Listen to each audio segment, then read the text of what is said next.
ఏపీలో జరిగిన పంచాయతీ ఎన్నికల్లో అధికార వైసీపీ ఎలా గెలిచింది అనేది తేలిపోయింది. ఏపీ వ్యాప్తంగా అధిక స్థానాల్లో గెలిచామంటూ అప్పట్లో వైసీపీ పెద్దలు గొప్పలు చెప్పుకున్నారు.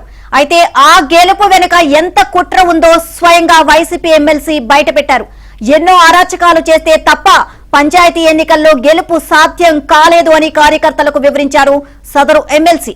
ప్రతిపక్ష నేతలపైన తప్పుడు కేసులు, అభ్యర్థులకు బెదిరింపులు ఇలా ఎన్నో చేస్తేనే గెలిచామని స్వయంగా చెప్పుకొచ్చారు.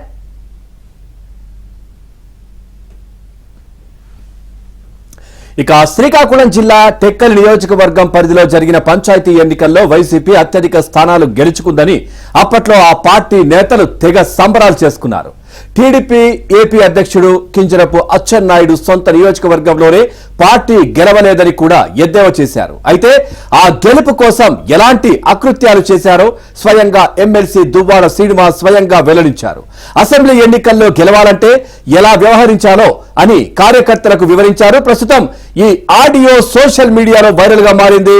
ఓ మాజీ మంత్రి నియోజకవర్గంలో వైసీపీ నేతలు చేసిన అరాచకం ఏ స్థాయిలో ఉందో ఈ ఆడియో ద్వారా బయటపడింది.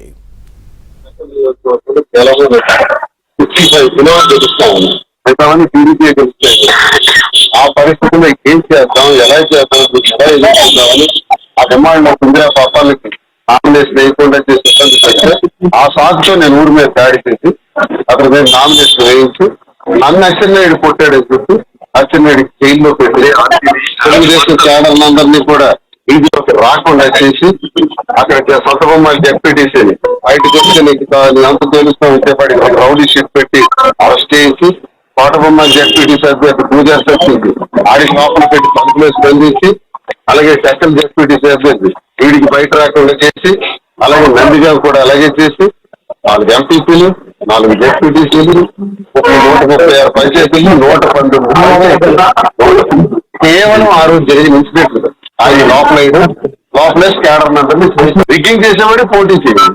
నేను అనుకుంటే కనబడకండి రౌడీజం చేసాం.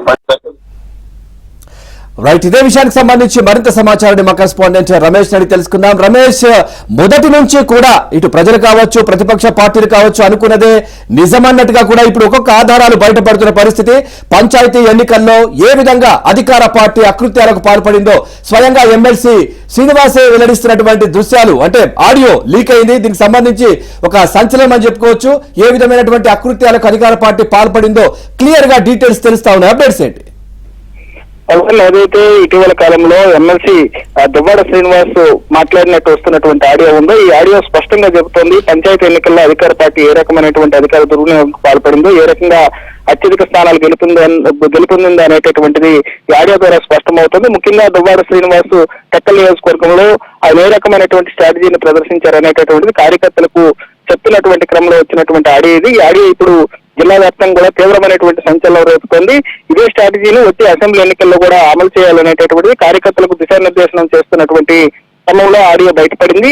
దీనిలో ప్రధానంగా దువ్వాడ శ్రీనివాస్ కార్యకర్తలకు ఒకటే చెప్తున్నారు. గత పంచాయతీ ఎన్నికల సమయంలో టెక్కల్ నియోజకవర్గంలో ఉండేటటువంటి 4 మండలాల్లో కూడా పెద్ద ఎత్తున టీడీపీ గెలుపొందబోతుంది అనేటటువంటి సమాచారం తనకు వచ్చిందని, అయితే ఇదే నేపథ్యంలో కింజరాపు అచ్చెన్నాయుడు కుటుంబానికి సంబంధించినటువంటి కింజరాపు అప్పలను వైసీపీ తరఫున నిమ్మాడ పంచాయతీ ఎన్నికల్లో నిలబెట్టి ఆ తర్వాత నిమ్మాడకు తన మంజ బాల్బలంతో వెళ్ళాను, అక్కడ నానా హంగామా చేశాను. ఆ సందర్భంలో తిరిగి నాపైన దాడి చేసినట్లు ఒక సిచ్యువేషన్ క్రియేట్ చేసి ఆ తర్వాత దాని బేస్ మీద అచ్చెన్నాయుడు పైన, అచ్చెన్నాయుడు కుటుంబం పైన కేసులు పెట్టించాను, అచ్చెన్నాయుడు జైలుకి పంపించాను. ఆ తర్వాత సంతబొమ్మల మండలి జడ్పీటీసీ అభ్యర్థి పైన రౌడీ షీట్ ఓపెన్ చేశాను. కోటబొమ్మలకు సంబంధించిన జడ్పీటీసీ అభ్యర్థి గాని, నందిగామ జడ్పీటీసీ అభ్యర్థులను బెదిరించాను.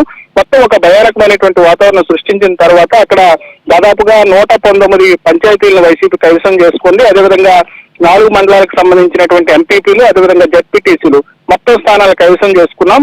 ఈ రకమైనటువంటి స్ట్రాటజీని అమలు చేస్తే తప్ప మనం గెలవలేమనేటటువంటిది కార్యకర్తలకు దువ్వాడ శ్రీనివాస్ చెప్తున్నారు. ఈ ఆడియోకి సంబంధించి ప్రధానమైనటువంటి సారాంశం అదే. అయితే ఇదే నేపథ్యంలో వచ్చే ఎన్నికల్లో కూడా ఇదే రకమైనటువంటి స్ట్రాటజీని ఫాలో కావాలి, లేకపోతే అచ్చెన్నాయుడు కానీ ఇక్కడ టెక్కల్ నియోజకవర్గంలో టీడీపీని కానీ ఎదుర్కోవడం కష్టం అనేటటువంటి భావన అక్కడ దువ్వాడ శ్రీనివాస్ కార్యకర్తల వద్ద వ్యక్తం చేశారు. ఇటీవల కాలంలో టెక్కల్ నియోజకవర్గంలో పెద్ద ఎత్తున వర్గ విభేదాలు ఉన్నాయి. అధికార పార్టీకి సంబంధించి 3 గ్రూపులు ఉన్నాయి. ఇదే నేపథ్యంలో మళ్ళీ ఆ రకమైనటువంటి అరాచకాలు సృష్టించి మళ్ళీ వచ్చేటటువంటి సార్వత్రిక ఎన్నికల్లో అసెంబ్లీ ఎన్నికల్లో గెలుపొందాలనేటటువంటి ఒక స్ట్రాటజీని వైసీపీ అమలు చేస్తున్నట్లు స్పష్టంగా ఆడియో ద్వారా వ్యక్తమవుతుంది. గతంలో రాష్ట్ర పార్టీ అధ్యక్షుడు ఉండేటటువంటి అచ్చెన్నాయుడు నియోజకవర్గంలో కూడా పూర్తిగా వైసీపీ గాలి వీచింది అనేటటువంటి ఒక ప్రచారాన్ని అధికార పార్టీ చేసింది. అయితే ఏ రకంగా గెలిచారు 119 పంచాయతీలు అనేటటువంటి దానికి ఇప్పుడు దువ్వాడ శ్రీనివాస్ చేసేటటువంటి వ్యాఖ్యలు ఒక ఉదాహరణగా చెప్పుకోవచ్చు.